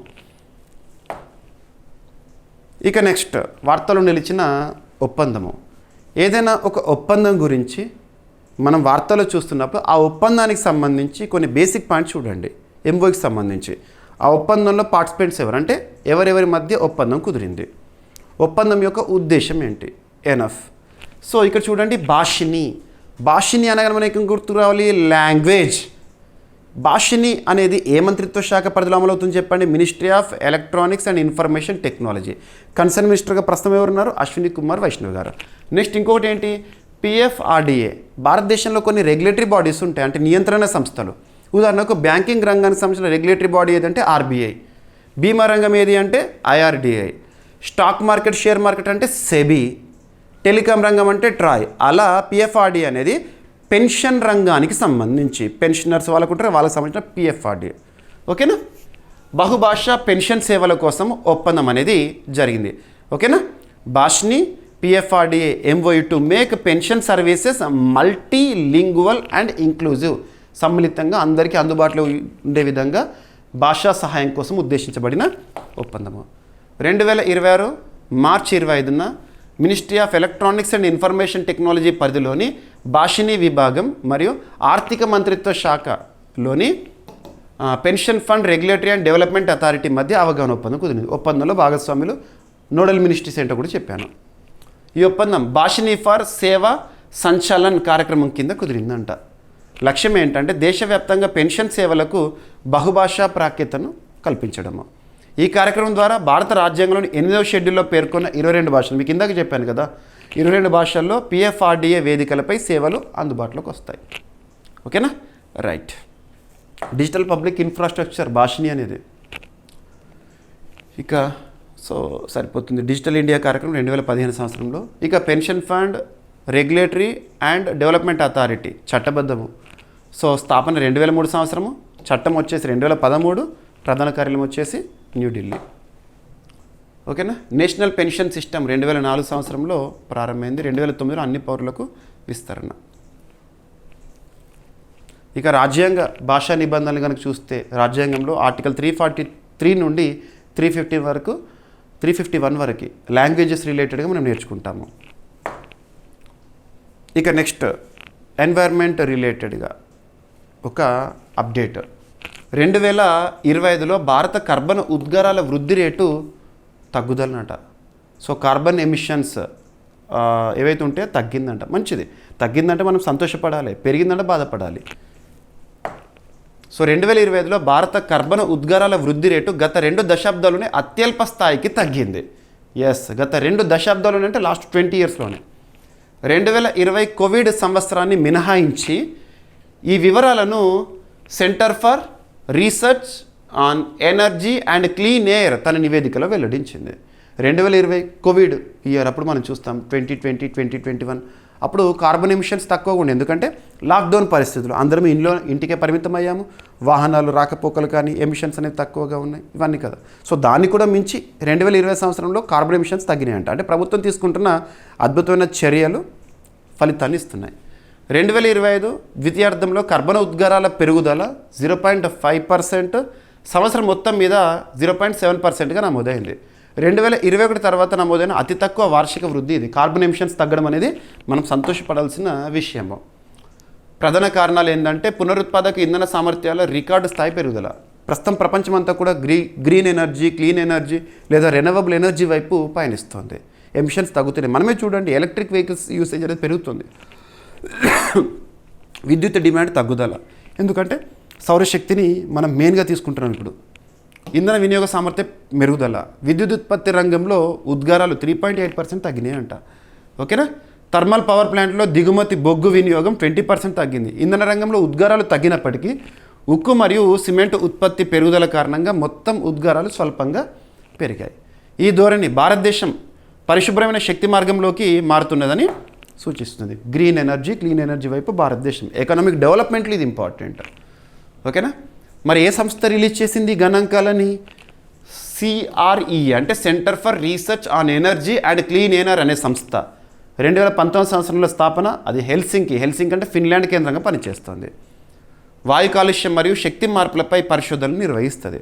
సో ఇటీవల కాలం మీరు చూసారు వరల్డ్ ఎయిర్ క్వాలిటీ రిపోర్ట్ 2025 ప్రపంచ కాలుష్య దేశంగా పాకిస్తాన్, అందులో భారతదేశం 6వ స్థానంలో ఉంది. లింక్ అవ్వాలి. ఓకేనా, సరిపోతుంది. ఇక భారతదేశం నిర్దేశించుకున్న లక్ష్యాలు మనం 2047 అంటే వికసిత భారత్ లక్ష్యాలు, 2070 అంటే నెట్ జీరో లక్ష్యం, ఇటువంటివి. అండ్ భారత ప్రధాని గారు గ్లాస్గో వేదికగా కాప్ సదస్సులో ఇచ్చిన పంచామృతాలు ఏవైతే ఉంటే వాటి గురించి ఖచ్చితంగా చూడండి. అందులో 2070 నాటికి నెట్ జీరో లక్ష్యం మనం నిర్దేశించుకున్నాము. ఇక ప్యారిస్ ఒప్పందం 2015 కింద జాతీయంగా నిర్ణయించిన విరాళాలు. ఓకేనా. సో కంటిన్యూషన్ టాపిక్ అని కూడా అనుకోవచ్చు మీరు. ఇందాక మనం ఎమిషన్స్ రిడక్షన్ అన్నాం కదా. సో ఇక్కడ రీసెంట్గా భారత ప్రధాని నరేంద్ర మోదీ గారి అధ్యక్షతన జరిగిన కేంద్ర క్యాబినెట్ మీటింగ్లో ఆమోదం. దేనికి సంబంధించి? ఎన్వైర్న్మెంట్ రిలేటెడ్గా important. So India's nationally determined contribution 2031-2035 అని గుర్తుపెట్టుకోండి. 2031-35 కాలానికి భారత NDC లక్ష్యాలకు కేంద్ర క్యాబినెట్ ఆమోదం తెలిపింది. ఉద్గార తీవ్రతను ఎంతకు తగ్గించాలని నిర్దేశించుకున్నారంటే 47%కి. Very very very very important, అడుగుతారు. మార్చ్ 2026లో రీసెంట్గా భారత ప్రధాని నరేంద్ర మోదీ గారి అధ్యక్షతన జరిగిన కేంద్ర మంత్రివర్గ సమావేశంలో 2031-35 కాలానికి భారత జాతీయంగా నిర్ణయించిన విరాళాలు అంటే నేషనల్లీ డిటర్మైన్డ్ కంట్రిబ్యూషన్. ఇంగ్లీష్లోనే గుర్తుంచుకోండి. కొన్ని పదాలను ట్రాన్స్లేట్ చేసినప్పుడు తప్పదు. సో మనం ఇంగ్లీష్లో గుర్తుంచుకుంటేనే ఎగ్జామినేషన్ పాయింట్ ఆఫ్ వ్యూలో బెనిఫిట్ ఉంటుంది. నేషనల్లీ డిటర్మైన్డ్ కంట్రిబ్యూషన్ ఆమోదము. ఈ నిర్ణయం United Nations framework convention on climate Change UNFCCC మరియు ప్యారిస్ ఒప్పందం 2015 కింద భారత కట్టుబాట్లను బలోపేతం చేస్తుందంట. ఉద్గార తీవ్రత లక్ష్యం వచ్చేసి 2005 స్థాయిలతో పోలిస్తే 2035 నాటికి జీడిపి ఉద్గార తీవ్రతను 47% తగ్గించాలంట. 2005-2020 మధ్యలో ఇప్పటికే 36% తగ్గింపు సాధించబడింది. ఇక నాన్ ఫాజిల్ ఇంధన లక్ష్యం, నాన్ ఫాజిల్ అన్నా లేదా రెన్యూవబుల్ అన్నా ఒకటే. సో 2035 నాటికి మొత్తం స్థాపిత విద్యుత్ సామర్థ్యంలో 60%ని నాన్ ఫాజిల్ వనరుల నుంచి సాధించాలి. రెన్యూవబుల్ ఎనర్జీ, సౌరశక్తి కానివ్వండి, టైడల్ ఎనర్జీ కానివ్వండి, విండ్ ఎనర్జీ కానివ్వండి, ఇటువంటివి. 2026 ఫిబ్రవరి నాటికి 52.57% సాధించబడిందంట నాన్ ఫాజిల్ ఇంధన లక్ష్యాల్లో. గుర్తుపెట్టుకోండి, ఇవి ఇంపార్టెంట్. ఇక కార్బన్ సింక్ లక్ష్యం వచ్చేసి 2035 నాటికి అదనంగా 3.5 to 4 బిలియన్ టన్నుల కార్బన్ డైఆక్సైడ్ సమాన కార్బన్ శోషణ సామర్థ్యం సృష్టించడము. 2021 నాటికి 2.29 బిలియన్ టన్నులు సాధించబడింది.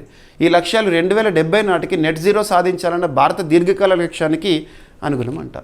సరిపోతుంది. ఇక నేషనల్లీ డిటర్మైన్డ్ కాంట్రిబ్యూషన్స్ అనేవి ప్యారిస్ ఒప్పందంలో కీలక భాగం ఇది. ఓకేనా. దేశాలు UNFCCC కింద తమ వాతావరణ చర్యల ప్రణాళికను సమర్పిస్తాయి. ఇండియా ఆమోదం తెలిపింది. రైట్. ఇక United Nations framework convention on climate change 1992, దీని ఆధారంగానే మనం కాప్ సమ్మిట్స్ గురించి చూస్తాము. COP, conference of parties. ఈ సంవత్సరంలో కాప్ సమ్మిట్ తుర్కీలో జరగబోతుంది. ఓకేనా. సో UNFCCC హెడ్ క్వార్టర్ వచ్చేసి బాన్, జర్మనీ. ఇక ప్యారిస్ ఒప్పందం గురించి మీకు తెలుసు కదా. 2015 సంవత్సరం ప్రపంచ ఉష్ణోగ్రత పెరుగుదలను 2 degrees సెల్సియస్ కంటే తక్కువగా, సాధ్యమైనంత వరకు 1.5 degrees సెల్సియస్ లోపుగా పరిమితం చేయడం అనేది ఉద్దేశము. మరి పర్యావరణానికి సంబంధించి భారతదేశంలో concern ministry of environment, forest, climate change, Bhupender Yadav గారు కన్సర్న్ మినిస్టర్గా ఉన్నారు. ఓకేనా. ఇక భారతదేశంలో ఇంధన ఉద్గారాలు వీటిని తగ్గించడానికి, పర్యావరణ సంరక్షణ కోసం, పరిరక్షణ కోసం భారత ప్రభుత్వం తీసుకుంటున్న చర్యల్లో కొన్ని: జాతీయ వాతావరణ మార్పు చర్య ప్రణాళిక 2008లో, జాతీయ సౌర మిషన్, అంతర్జాతీయ సౌర కూటమి, international solar alliance, Bharat France సంయుక్తంగా 2015లో ప్రారంభమైంది. ఓకేనా. ఇక పర్యావరణ పరిరక్షణ అంటేనే మనకు ఆర్టికల్ 48A గుర్తుకు రావాలి. Directive principles of state policy, ఆదేశిక సూత్రాల్లో ఆర్టికల్ 48A అడవుల విస్తీర్ణాన్ని పెంచాలి, పర్యావరణం సంరక్షించడం రాజ్యం యొక్క బాధ్యత. ఇక ఫండమెంటల్ డ్యూటీస్ పార్ట్ 4Aలో ఆర్టికల్ 51Aలో క్లాస్ G పర్యావరణ పరిరక్షణ పౌరుల యొక్క బాధ్యత. ఇక నెక్స్ట్, నేషనల్ హౌసింగ్ బ్యాంక్ ప్రారంభించిన గృహ్ సుగమ్ పోర్టల్ అంట. నేషనల్ హౌసింగ్ బ్యాంక్ వారు ప్రారంభించిన గృహ్ సుగమ్ పోర్టల్ ఉద్దేశం ఏంటి? ఇటీవల కాలంలో వార్తలు ఇచ్చిన పోర్టల్స్ ఏవైతే ఉంటాయో, డిజిటల్ ప్లాట్ఫామ్స్ ఏవైతే ఉంటాయో, ఉద్దేశం ఎవరు ప్రారంభించారు? Enough. So national housing bank Grih Sugam పోర్టల్ని ప్రారంభించింది. లక్ష్యం ఏంటంటే తక్కువ ఖర్చుతో గృహ రుణాల ప్రోత్సాహం మరియు డిజిటల్ రుణ వ్యవస్థను ప్రోత్సహించడం అనేది ఉద్దేశం అంట. ఎవరు ప్రారంభించారు? National housing bank. ఈ పోర్టల్ ప్రధానంగా రక్షణ సిబ్బంది, పారామిలిటరీ దళాల సభ్యులు, కేంద్ర మరియు రాష్ట్ర ప్రభుత్వ ఉద్యోగుల కోసము రూపొందించబడింది. అర్హులైన వ్యక్తులు తమ పోస్టింగ్ ప్రదేశాల నుంచి ఆన్లైన్ ద్వారా గృహ రుణాలకు దరఖాస్తు చేయవచ్చు. హౌసింగ్ లోన్ కోసము బ్యాంకులు లేదా ఆర్థిక సంస్థలను ప్రత్యక్షంగా సందర్శించే అవసరం లేదంట ఇందులో భాగంగా. ఓకేనా. సో ఎవరు ప్రారంభించారు? National housing bank. 1988 ఇయర్లో స్థాపన. నేషనల్ హౌసింగ్ బ్యాంక్ యాక్ట్ 1987 ద్వారా స్థాపన. న్యూఢిల్లీ కేంద్రంగా పనిచేస్తుంది. ఇది ఒక రెగ్యులేటరీ బాడీగా చెప్పవచ్చు మనము. ఓకేనా. సో నేషనల్ హౌసింగ్ ఫైనాన్స్ కంపెనీల నియంత్రణ బాధ్యతలు 2019 నుండి RBI నుండి ఈ సంస్థకి బదిలీ అని అంట. అందుకే రెగ్యులేటరీ అని చెప్తున్నాను. ఇక భారతదేశంలో బ్యాంకింగ్ వ్యవస్థ మొత్తానికే రెగ్యులేటరీ బ్యాంక్ అంటే ఏంటంటే RBI, reserve bank of India. 1935లో స్థాపన. ముంబై కేంద్రంగా పనిచేస్తుంది. ప్రస్తుతం సంజయ్ మల్హోత్రా గారు గవర్నర్గా విధులు నిర్వర్తిస్తున్నారు. సో ఈ టాపిక్లో భాగంగా మీరు నేర్చుకోవాల్సింది ఏంటంటే నేషనల్ హౌసింగ్ బ్యాంక్ వారు ప్రారంభించిన గృహ్ సుగమ్ పోర్టల్ ఉద్దేశం ఏంటి, సింపుల్గా. ఓకేనా. ఇక నెక్స్ట్ వార్తల్లో వ్యక్తుల విషయానికి వస్తే, మార్చ్ 27, 2026 రోజున మన సరిహద్దును పంచుకుంటున్న దేశం నేపాల్ దేశ చరిత్రలోనే అతి పిన్న వయస్కుడైన ఒక వ్యక్తి ప్రధానమంత్రిగా ప్రమాణ స్వీకారం చేశారు. మనం లాస్ట్ 15 days బ్యాక్ నేపాల్ దేశంలో జరిగిన ఎన్నికలు ఫలితాల గురించి డిస్కస్ చేశాము. సో ఆ రోజు చెప్పాను. ఇక ఇప్పుడు అఫీషియల్గా ప్రధానమంత్రిగా ప్రమాణ స్వీకారం. ఎవరంట? బాలేంద్ర షా. నేపాల్ దేశ చరిత్రలోనే అతి పిన్న వయస్కుడైన ప్రధానమంత్రి. వాస్తవానికి లాస్ట్ 2 yearsలో నేపాల్ రెగ్యులర్గా న్యూస్లో ఉంది. జెన్జెడ్ ఉద్యమాలు. ఒక మాట చెప్పాలంటే జెన్జెడ్ కారణంగా ప్రభుత్వం కూలిపోయింది. ఆ దేశ చరిత్రలోనే మొట్టమొదటి మహిళా ప్రధానిగా సుశీల కర్కి గారు వచ్చారు న్యాయ వ్యవస్థ నుండి. తాత్కాలిక ప్రధాని బాధ్యతలు నిర్వర్తించారు. ఆ తర్వాత రీసెంట్గా నేపాల్ దేశంలో ఎన్నికలు జరిగినాయి. రాష్ట్రీయ స్వతంత్ర పార్టీకి సంబంధించిన నేత ప్రధానమంత్రి. ఇప్పుడు అండ్ ఇంకోటి ఏంటంటే ఇటువంటి టాపిక్స్ని చూస్తున్నప్పుడు అభ్యర్థులు కొన్ని బేసిక్ థింగ్స్ చూడండి. ఉదాహరణకి మనం జపాన్ ఎన్నికల గురించి చూసాము, థాయిలాండ్ ఎన్నికల గురించి చూసాము, నెదర్లాండ్స్ ఎన్నికల గురించి చూసాము. ఇలా చెప్పుకుంటూ పోతే చాలా. ఏదైనా ఒక దేశంలో ఎన్నికలు జరిగినాయి, అధికారంలోకి వచ్చిన వ్యక్తి గురించి చూసేటప్పుడు ఆ వ్యక్తి పేరు, తన రాజకీయ పార్టీ ఏంటో చూడండి. ఉదాహరణకి రీసెంట్గా లాస్ట్ 1 మంత్లోనే మనం చూసాము జపాన్ దేశంలో స్నాప్ పోల్స్ జరిగినాయి, మధ్యంతర ఎన్నికలు. ఆ ఎన్నికల్లో లిబరల్ డెమోక్రటిక్ పార్టీ అధినేత్రి సనాయ్ టకేచి గారు గెలుపొందారు. జపాన్ దేశ చరిత్రలోని మొట్టమొదటి మహిళా ప్రధాని. అటువంటి చూడండి. ఎందుకంటే 2024 ఇయర్లో తెలంగాణ రాష్ట్రంలో గ్రూప్స్ ఎగ్జామినేషన్ జరిగినప్పుడు టీజీపీఎస్సీ వారు అడిగిన ప్రశ్నలు ఎలా ఉన్నాయంటే, ఒక ప్రశ్న, ఆ సంవత్సరంలోనే శ్రీలంక అధ్యక్ష ఎన్నికలు జరిగినాయి. అనుర కుమార దిశనాయక గారు గెలుపొందారు. తన రాజకీయ పార్టీ ఏంటని అడిగారు. కాబట్టి అటువంటి వ్యక్తుల గురించి చూస్తున్నప్పుడు ఒక దేశానికి ప్రధాని అధ్యక్షుడు వచ్చిందంటే వాళ్ళ రాజకీయ పార్టీ ఏంటో చూడండి. సో ఇక్కడ నేపాల్కు అతిపిన్న వయస్సు ప్రధానిగా బ్యాలేంద్ర షా లేదా బ్యాలెన్స్ షా 35 ఏళ్ల వయసులో నేపాల్కు అతిపిన్న వయసు ప్రధానిగా అవతరించారు. ఆయనను రాష్ట్రీయ స్వతంత్ర పార్టీ పార్లమెంటరీ పార్టీ నాయకుడిగా ఏకగ్రీవంగా ఎన్నుకున్నారంట. ఓకేనా? రాష్ట్రీయ స్వతంత్ర పార్టీకి సంబంధించిన వ్యక్తి. ఎనఫ్, సరిపోతుంది. యాక్చువల్గా మ్యూజిక్ సంగీత ప్రపంచంలో తనకంటూ ప్రత్యేక గుర్తింపు పొందిన ఒక వ్యక్తి. 35 ఏళ్ల వయసుకే ప్రధానమంత్రి అంటే మామూలు విషయం కాదు. ఇక నేపాల్ దేశ రాజధాని వచ్చేసేసి Kathmandu, currency Nepali rupee, Hindu country. Nepal అధ్యక్షుడు రామచంద్ర పౌడేల్ గారు. గణతంత్ర రాజ్యాంగ నేపాల్ 2008 సంవత్సరంలో వచ్చింది. అంటే అప్పుడు రాజ్యాంగం కూడా అమల్లోకి వచ్చింది. నేపాల్ కొత్త కాన్స్టిట్యూషన్ గురించి అప్పట్లోనే మనం చూసాము. ఓకేనా? ఇక భారతదేశము నేపాల్ సరిహద్దును పంచుకుంటున్న దేశాలు. నేపాల్కి భారత్కి సరిహద్దు సమస్య ఏంటంటే కాలపాని, లిపులేక్, లింపియాదురా. ఈ 3 ప్రాంతాలు మన భారతదేశంలో ప్రాంతాలు ఉత్తరాఖండ్ రాష్ట్రంలో ఉంటాయి. వీటిని నేపాల్ వాళ్ళ భౌగోళిక చిత్రపటాలను చూపించుకుంటాయి. వాళ్ళ కరెన్సీ నోట్లపైన కూడా రీసెంట్గా ముద్రించడం అనేది వివాదాస్పదమైంది. ఇటువంటి చూడండి. ఓకేనా? ఇక భారత్ నేపాల్ సంబంధాలు 1950 శాంతి మరియు స్నేహ ఒప్పందం ఆధారంగా ఏర్పడ్డాయి. వాణిజ్యము, జల విద్యుత్, కనెక్టివిటీ, సాంస్కృతిక రంగాల్లో సహకారం కోసం ఉద్దేశించబడింది. సో ఇక ఈరోజు ప్రశ్న, రీసెంట్గా మనం యూనియన్ బడ్జెట్ గురించి స్పెషల్ వీడియోస్లో డిస్కస్ చేసాం CA 360లో. ఏపీ బడ్జెట్ గురించి స్పెషల్ వీడియోస్లో డిస్కస్ చేసాం CA 360లో. ఇక తెలంగాణ బడ్జెట్ని అందిస్తాను CA 360 స్పెషల్ వీడియోగా. ఆల్రెడీ డైలీ కరెంట్ అఫైర్లో డిస్కస్ చేశాను. సో ఇక్కడ ఒక బేసిక్ క్వశ్చన్, ఆ 3 టాపిక్స్ని ఆధారంగా చేసుకొని 2026-27 ఆర్థిక సంవత్సరానికి గాను union budget, Andhra Pradesh state budget మరియు తెలంగాణ స్టేట్ బడ్జెట్ ఎంత, ఆ బడ్జెట్ వాల్యూస్ ఎంత అని అడుగుతున్నాను. మరియు స్టేట్ బడ్జెట్ గురించి, యూనియన్ బడ్జెట్ గురించి రాజ్యాంగంలో ఏ ఆర్టికల్స్ తెలుపుతాయి, ఇది ప్రశ్న. ఓకేనా? ఇక ఈరోజు టాపిక్స్ని మనం క్విక్ రివిజన్ చేస్తే, నిన్నటి డైలీ కరెంట్ అఫైర్స్ వీడియోలో అడిగిన ప్రశ్నకి కంప్లీట్ ఎక్స్ప్లెనేషన్ ఇచ్చాను. So America national book critics circle award విజేతలు గుర్తుపెట్టుకొని, అందులో భారతదేశం నుండి అరుంధతి రాయ్ గారు. తను రాసిన పుస్తకం ఏంటి, వెరీ వెరీ ఇంపార్టెంట్. MLAtrack.com ఎమ్మెల్యేల శాసన కార్యకలాపాల ట్రాకింగ్ వేదిక. రావులపాలెం ఆంధ్రప్రదేశ్ రాష్ట్రంలోని బిఆర్ అంబేద్కర్ కోనసీమ జిల్లాలోని ఒక గ్రామ పంచాయతీ. ఆ పంచాయతీకి ISO ధృవపత్రం వచ్చింది. ఆమ్రాబాద్ టైగర్ రిజర్వ్ నుండి గిరిజన కుటుంబాల పునరావాసము. Organisation for economic cooperation and development వారు భారతదేశం యొక్క వృద్ధి రేటును 2026-27 ఆర్థిక సంవత్సరంలో 6.1% అంచనా వేస్తున్నారు. అండ్ డిఫెన్స్ అక్విజిషన్ కౌన్సిల్ ఇటీవల రక్షణ రంగ అవసరాల కోసం ఎంత మొత్తానికి ఆమోదముద్ర వేసింది, వేటి కోసం, త్రివిధ దళాలకు సంబంధించి. అమెరికా అధ్యక్షుడు పేరుతో, సంతకంతో నూతన కరెన్సీల ముద్రణ, అంటే కరెన్సీ నోట్ల లీగల్ టెండర్ ముద్రణ అని చెప్పేసి మనం డిస్కస్ చేసాము. అండ్ నషాముక్త విద్యాలయ కార్యక్రమం ఏ మంత్రిత్వ శాఖ? మినిస్ట్రీ ఆఫ్ ఎడ్యుకేషన్, కేంద్ర విద్యా వ్యవహారాల మంత్రిత్వ శాఖ. అండ్ భాషిని PFRDA అవగాహన ఒప్పందం ఉద్దేశం ఏంటి, సరిపోతుంది.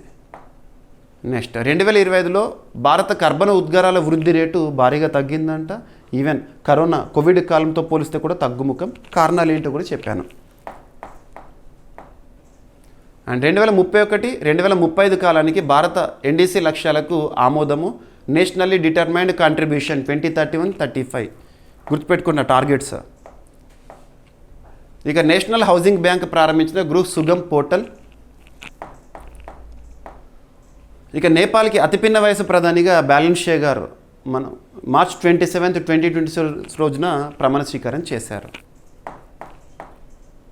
2026-27 ఆర్థిక సంవత్సరానికి గాను union budget, Andhra Pradesh state budget, Telangana state budget ఎంత, బడ్జెట్ రిలేటెడ్ ఆర్టికల్స్ ఏమి ఉంటాయి. ఓకేనా. అభ్యర్థులు ప్రతిరోజు మన డైలీ కరెంట్ అఫైర్స్ వీడియో చూడండి. మన CA 360లో ప్రతిరోజు అందిస్తున్నాను. కంప్లీట్ ఎక్స్ప్లెనేషన్ చూడండి. ఆ ఎక్స్ప్లెనేషన్ విన్న తర్వాత మన యాప్లో CA 360 కోర్సులో నేను అప్లోడ్ చేసే PDF ఏదైతే ఉంటుందో తెలుగు మీడియం అభ్యర్థుల కోసం తెలుగులో ఇస్తున్నాను, ఇంగ్లీష్ మీడియం అభ్యర్థుల కోసం ఇంగ్లీష్లో ఇస్తున్నాను. ఆ PDFని కంప్లీట్గా చదవండి. అండ్ ఏమైనా మిస్‌లెనియస్ టాపిక్స్ ఉంటే నో నీడ్ టు వరీ, రేపటి క్లాస్లో డిస్కస్ చేద్దాము. రేపు మళ్ళీ కలుద్దాం. Thank you.